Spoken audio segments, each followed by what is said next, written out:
এটা হচ্ছে কাতারের গারাফা এলাকার ফ্যামিলি পার্ক। তো যারা ফ্যামিলি নিয়ে আসে তাদের জন্য এই পার্কটা খুবই সুন্দর। এখানে হচ্ছে দিনের বেলা অত লোক আসে না, কিন্তু সিঙ্গেল আমরা আমাদের মতো যারা এদেরকে ঢোকার কোনো পারমিশন নেই। এটা হচ্ছে ফ্যামিলি পার্কের ভিতরে এটা হচ্ছে বন্ধ থাকে।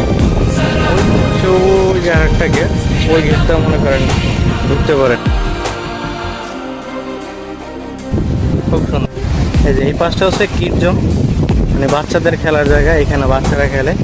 আর এখানে এই যে এই ঘাসগুলো দেখতে আরবিয়ান যারা ওনারা হচ্ছে ফ্যামিলি নিয়ে এসে ম্যাট বা চাদর বিছিয়ে বসে, মানে যে পিকনিক স্পটে যায় যেরকম করে ওইরকম আর কি বসে ফ্যামিলির লোকজন বসে তার আড্ডা দেয়। কিন্তু আমাদের ঢোকা অ্যালাউ না, তো এটার জন্য আমরা ঢুকতে পারি না, আমরা বাইরে দিয়ে যাই আসি দেখি। যাই এই ছোট্ট একটা পার্ক দেখালাম, যদি ভালো লাগে কমেন্ট করে জানাবেন। আশা করি ভালো থাকবেন সবাই। আল্লাহ হাফেজ।